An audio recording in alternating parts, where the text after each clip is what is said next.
विश्व की सभी मानव जाति को आदर सम्मान करते हुए उनका मैं स्वागत करता हूँ। गुरु की महिमा क्या है? गुरु की महिमा, इसके बारे में आज हम समझेंगे। जैसे प्रायः हम सभी लोग, जब हमारा मन भटकता है और मन कुछ खोज करने की प्रक्रिया में निकल पड़ता है, तब कहीं ना कहीं हमें एक गुरु की ज़रूरत पड़ती है।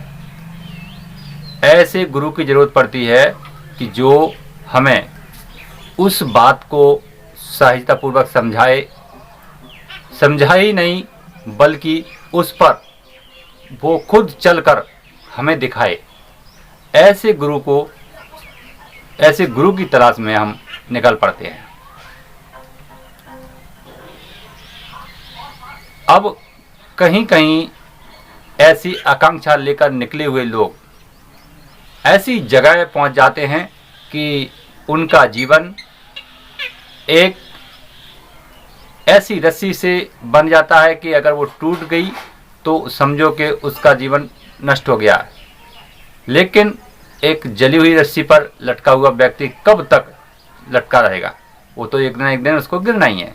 तो इसका मेरा जो सारांश है, इसका मतलब है कि कहीं ना कहीं उस ऐसे अंधकार में न ढकेल दे हमको गुरु कि जिस पर हमारा जीवन ही तबाह हो जाए। आज हम इस शब्द की महिमा को समझेंगे। गुरु के कर्तव्य क्या हैं, गुरु कैसा होना चाहिए और गुरु के अंदर क्या प्रभावित क्रिया होना चाहिए। चलिए शुरू करते हैं। स्वर योगा नंबर में चैनल को सब्सक्राइब करें और पाएं जीवन से जुड़ी महत्वपूर्ण बातें। साथ ही साथ बेल आइकन को भी दबाएं, जिससे हमारे आने वाली वीडियो आपको सब। गुरु की महिमा। गुरु एक ऐसा शब्द है जिसके पीछे कोई विकार नहीं है। मैं यहाँ पर सिर्फ शब्द की बात करूँगा, किसी भी व्यक्तित्व की बात नहीं करूँगा, शब्द की बात।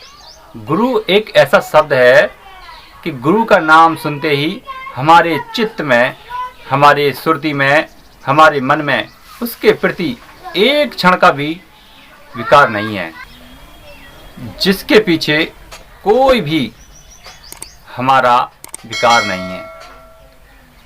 ऐसा क्यों होता है कि गुरु का नाम सुनते ही हमारे सारे विकार दूर हट जाते हैं और हम एकदम शुद्ध जल की धारा में बन जाते हैं कि जिधर वो गुरु कहें उसी दिशा में हम चल पड़ते हैं, चाहे फिर उस दिशा में हमारे लिए नुकसान हो या हमारे लिए फायदा हो। ऐसा हम विचार क्यों कर लेते हैं? ऐसा विचार हम इसलिए कर लेते हैं क्योंकि गुरु होता ही ऐसा है। गुरु का जो मार्ग है वो ऐसा मार्ग है कि इंसान उसमें कोई नुक्स निकाल ही नहीं सकता है।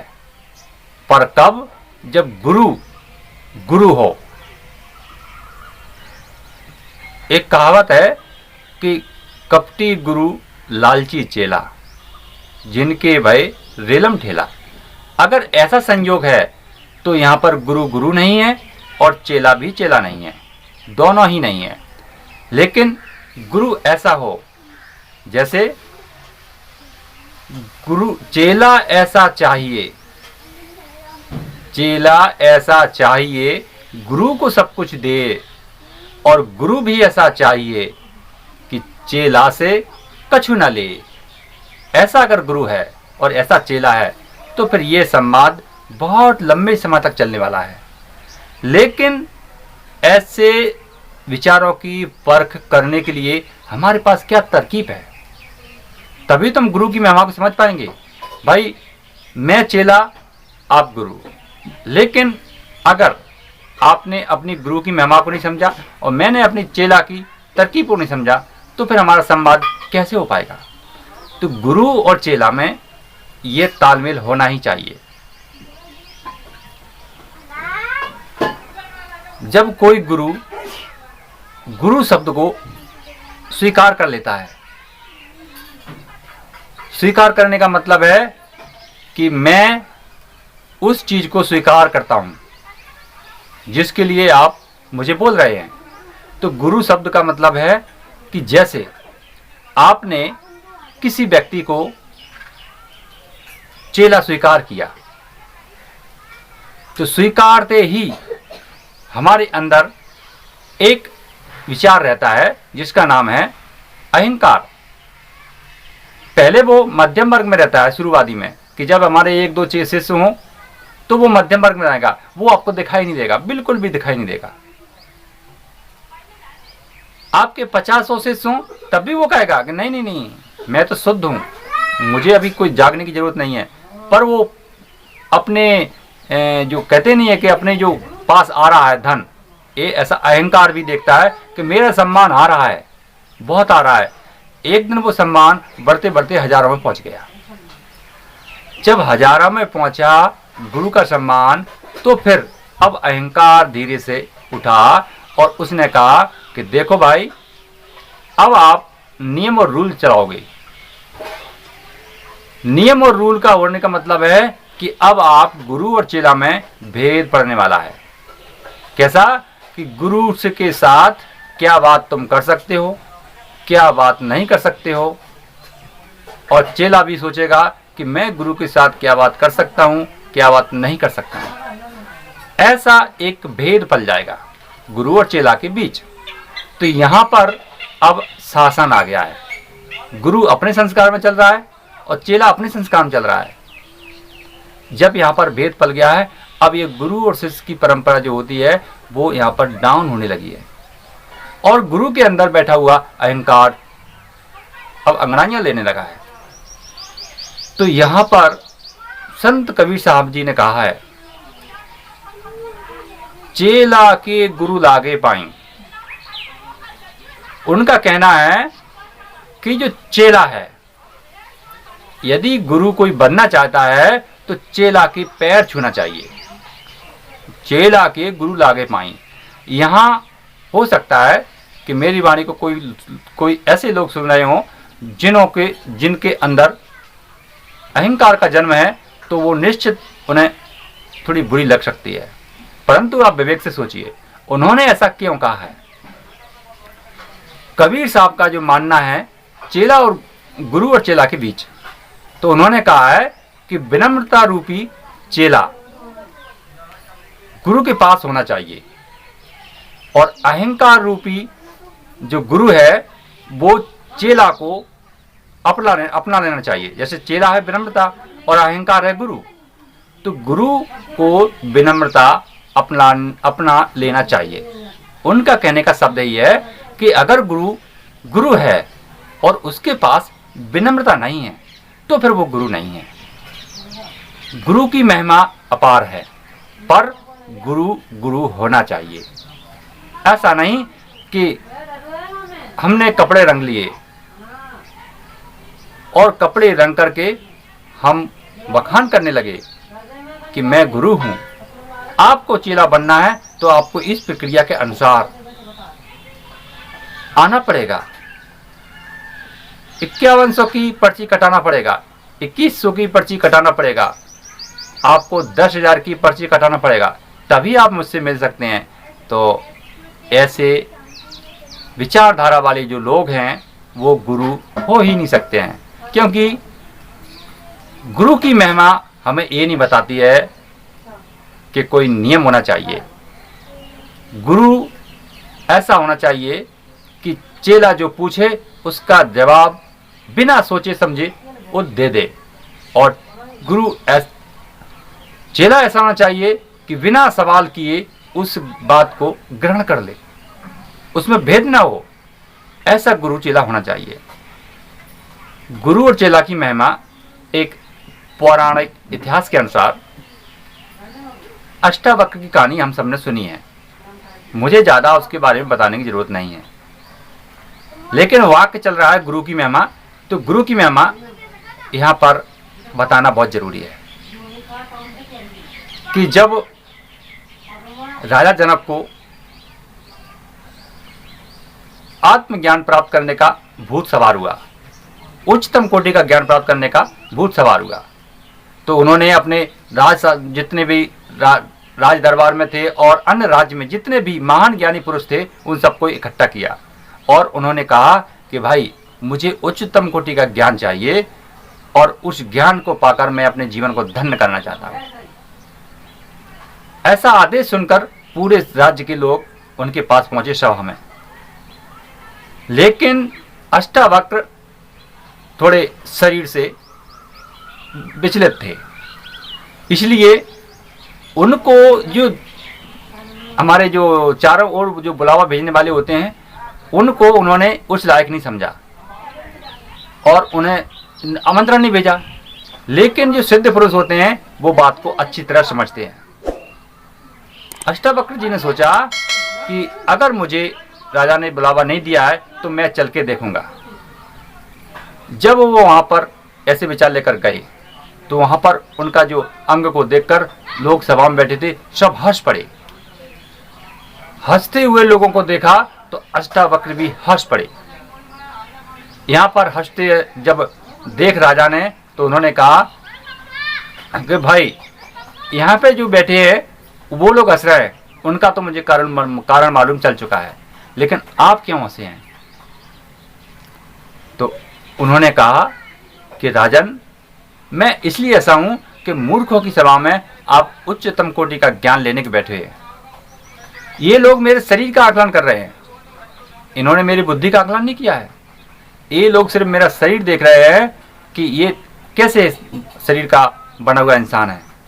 अरे ये तो मेरे उसने परमात्मा जैसा मुझे बनाया है वैसा मैं हूं, पर मेरी बुद्धि तो वैसी नहीं है ना। तो उन्होंने कहा कि क्या तुम मुझे दोगे?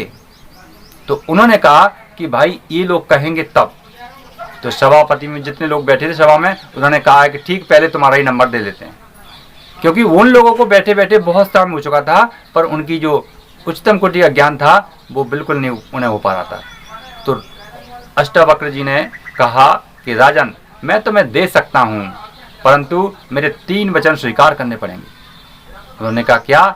बोले आपका तन, मन और धन मुझे चाहिए।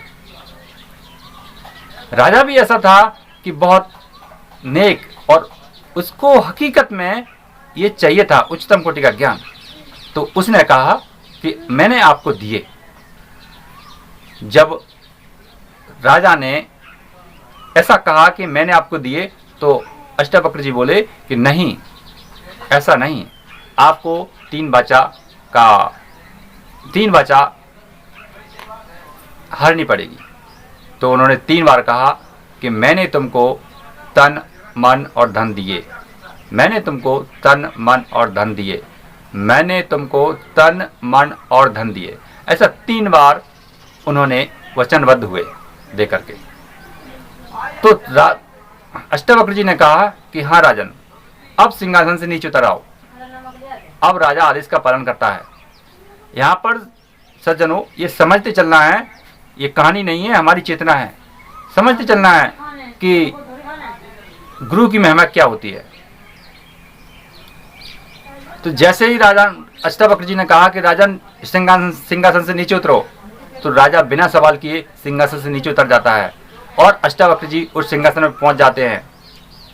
ऐसा दृश्य देख करके वहां बैठे लोग सभी हक्के बक्के हो गए कि अगर नहीं हुआ तो सच में राजन अभी आदेश करेंगे और सबको तोप दम हो जाएंगे, सबको सरसदल में चले जाएंगे हम लोग। लेकिन जो विद्वान होते हैं वो तो सत्य जानते हैं। उन्होंने कहा कि जाओ राजन, जितने भी सबके जूते हैं उनका जूतों का ढेर अपने सर पर लगाओ। तो राजा बिना सवाल के पहुंच जाता है और सबके जूते सिमट करके अपने सर पर डाल देता है। तब अष्टावक्र जी कहते हैं, राजा तुम्हें क्या दिख रहा है? तो राजा कहता है कि मुझे आप दिख रहे हैं। ठीक है, आंखें बंद करो। राजा ने आंखें बंद कर ली। अब क्या दिख रहा है? गुरुजी, मैंने जितने भी कार्य किए अपने बचपन से लेकर के अभी तक, वो सब सामने आ रहे हैं। तो अष्टावक्र जी कहते हैं कि देखिए राजन, मैंने जो वचन दिए हैं तुमने मुझे कि तन तो तुमने मुझे सौंप दिया है, मन नहीं सौंपा है। इस मन को समझाओ और कहो कि कोई कुछ दिखाई न दे तुमको, ऐसा कहो कुछ दिखाई न दे तुमको। तो राजा ने अपने मन को एकदम रोक दिया और सभी चित्तवृत्ति के जो दरवाजे थे खोल दिए और बाहर की समस्या को भूल गया राजा। अष्टवक्र जी कहते हैं अब क्या दिखाई दे रहा है? गुरुजी आप और मैं, तीसरा कोई नहीं है। तो अष्टवक्र जी ने, जिसे कहते हैं नामदान, ब्रह्म ज्ञान, उनको आशीर्वाद दिया ब्रह्म ज्ञान का, और राजा की जो चित्त बुद्धि थी वो एकदम खुल गई। जैसे ही खुलते हुए जब राजा को वहाँ चित्त दिखाई देने लगा, संसार में लोग क्या कर रहे हैं, कैसे जी रहे हैं, कैसे मर रहे हैं, कैसे पैदा हो रहे हैं, कैसे कर्मों से वो कैसे यातना ले रहे हैं, कैसे कर्मों से वो कैसा फल पा रहे हैं, ये सारी उन्हें एकदम से दिखाई देने लगी। तब अष्टवक्र जी कहते हैं राजन आपको क्या दिखाई दे रहा है? बोले संसार का सारा एक एक कण हमको समझ में आ रहा है कि मैं क्या कर रहा हूँ और मैंने 100 जन्मों, अगले 100 जन्मों में मैंने क्या किया और अब मैं क्या करने वाला हूँ, ये सब दिखाई दे रहा है मुझे। जब अष्टवक्र जी ने कहा कि राजन कुछ और देखना है? बोले नहीं, जब संसार में मैंने खुद को देख लिया है कि मैं क्या करके आया हूँ और क्या करूँगा, इससे ज़्यादा मुझे कुछ नहीं चाहिए। यही मेरे जीवन का उच्च कोटि का ज्ञान है। चलो राजन बाहर आ जाओ। राजन ने अपनी आसन तोड़ी और बाहर आए, और गुरु जो अष्टवक्र जी थे उन्होंने बाकायदा उन्हें गुरु स्वीकार किया। गुरु स्वीकार करने के पश्चात गुरु ने वापस कहा कि जाओ राजन अपना सिंहासन संभालो, और तुम्हारा तन भी तुम्हारा है, मन भी तुम्हारा है और धन भी तुम्हारा है। यह सिर्फ मैंने इसलिए मांगे थे कि आपके अंदर अगर काम, क्रोध, मोह, मद या लोभ इनका जन्म होता तो आप मुझे कभी ये स्वीकार नहीं करते देना, और अगर देना स्वीकार नहीं करते तो आप भी ये उच्चतम कोटि का जो ज्ञान है इसके भी फलदायी नहीं बन पाते। तो यह परीक्षा लेने के लिए उन्होंने ऐसा करवाया, और उन्हें मालूम था कि मुझे इनसे कुछ नहीं चाहिए। तो सज्जनों, मेरा कहने का अर्थ यही है कि गुरु की महिमा एक अपरंपार है, पर गुरु गुरु होना चाहिए। कोई भी गुरु के अंदर, मैं जबान से भली कहता रहा हूं कि मैं गुरु हूं, मैं चेला हूं, परंतु मेरे अंदर अगर चेला के लक्षण नहीं है या मेरे अंदर गुरु होने के नियम का पालन नहीं है तो मैं कभी आपका गुरु बन नहीं सकता, और ना ही किसी को मुझे मेरा गुरु स्वीकार करना चाहिए। क्योंकि और गुरु भी ऐसा हो कि गुरु स्वीकार करते हुए घमंड को नहीं बढ़ावा दे, अहंकार को न जन्म होने दे। ऐसा गुरु हो, उस गुरु को स्वीकार करना चाहिए, क्योंकि गुरु और चेला का संबंध बहुत ही प्यारा है। अंत में मैं आपको कहूँगा कि गुरु और चेला शब्द पैदा कहाँ से होता है। हम संसार में हम अपने जैसे लोगों को देखते हैं कि जितने लोगों को उच्च अच्छा ज्ञान देखते ही हम लोग उनको गुरु स्वीकार कर लेते हैं। तो ये गुरु और चेला का संवाद स्टार्ट कहाँ से होता है? यहाँ पर सज्जनों, कबीर साहब ने कहा है, धर्मदास बिन बैकर जोड़ी, साहिब सुनियो बिनती मोरी। यहाँ पर ज्ञान गुदड़ी का एक वाक्य है। यहाँ से हमें ये पता चलता है कि गुरु और चेला का जो संवाद है कहाँ चल रहा है। यहाँ पर कबीर साहब हमको समझा रहे हैं कि धर्मदास शरीर है, और इस शरीर में चलने वाली हमारी जो श्वास है यह मेरी गुरु है। तो शरीर हमारी श्वास से कहता है कि धर्मदास बिनती कर जोरी और साहिब सुनियो बिनती मोरी। काया गुदड़ी, ये काया एक गुदड़ी है जिसको हमने बुना है। काया गुदड़ी कहो संदेशा, तासे जीव का मिटे अंदेशा। जीव शरीर है। अलख पुरुष, श्वास हमें दिखाई नहीं देती है। अलख पुरुष तब किया विचारा, लख 84 धागा डाला।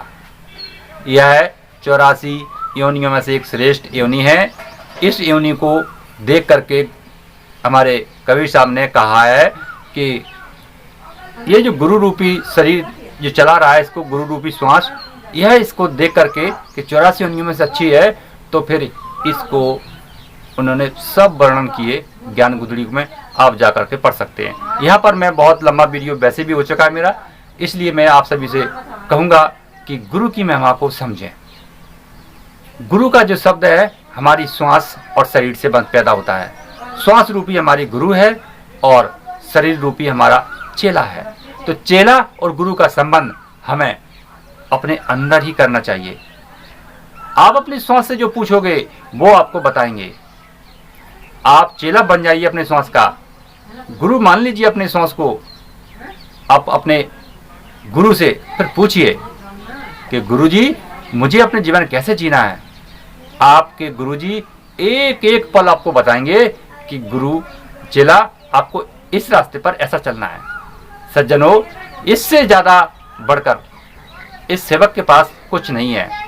आप अपने आप को समझिए, आप अपने आप को पढ़िए, आप अपने आप को देखिए, अपने आप को समझिए। अपने आप को समझना ही सबसे बड़ा चेला बनना है। खुद को समझना ही सबसे बड़ा चेला बनना है और श्वास को उत्तम मानना ही सबसे बड़ा गुरु है। संसार में ऐसे कई लोग मिलेंगे शरीर रूप धारण करने वाले, वो सबको कहते हैं मैं श्रेष्ठ गुरु हूँ, और वो बातें भी करते हैं मैं श्रेष्ठ गुरु हूँ, लेकिन यदि उनके पास गुरु की महिमा का वर्णन नहीं है तो कभी वो गुरु बन नहीं सकते हैं। कई लोग तो सोचते हैं गुरु की पदवी पर बैठे हुए और इस श्वास को नाकाम कहते हैं। ये एक विद्या है, स्वर ज्ञान। स्वर ज्ञान एक विद्या है। अरे भाइयों, इस विद्या को छोड़ दीजिए, फिर आप अपना जीवन चला के दिखाइए कि आपका जीवन चलता है या फिर व्यर्थ हो जाता है। मेरे जीवन में मेरे गुरु मेरी श्वास है। इनके अलावा मैं जितने भी हमें उच्च कोटि का ज्ञान देने वाले हैं वो मेरे सेकंड गुरु के रूप में आते हैं, यानी दूसरे गुरु, और पहले गुरु तो मेरे स्वयं हैं। ऐसा आपको भी ध्येय कर लेना चाहिए। मेरी जो बातें हैं, बातों में रस नहीं है। रस का मतलब जिसे हम संगीतमय कहते हैं, लयबद्ध कहते हैं, या कोई एक जैसे बनी हुई योजना के तहत कहते हैं। ऐसा प्रस्तुत करने का मेरे पास कोई भी व्यवधान नहीं है कि मैं उसको कर सकूं ऐसा, लेकिन मैं सिर्फ बातों के जरिए ही अपनी बात आप सभी लोगों के समक्ष सत्य के रूप में प्रसाद करने की प्रयास करता हूं, क्योंकि बातें लोगों को बहुत कम पसंद आती हैं और यहीं पर हमारी कहीं ना कहीं भूल होती है कि सत्य के प्रति जो बात करता है उसकी बात को सुनना चाहिए। सत्य के प्रति जो काम करता है उसके काम को ग्रहण करना चाहिए। चलिए दोस्तों, गुरु की महिमा तो बहुत अपार है, पर गुरु हो तब। फिर मिलेंगे ऐसे अगले कड़ी में, तब तक के लिए नमस्कार।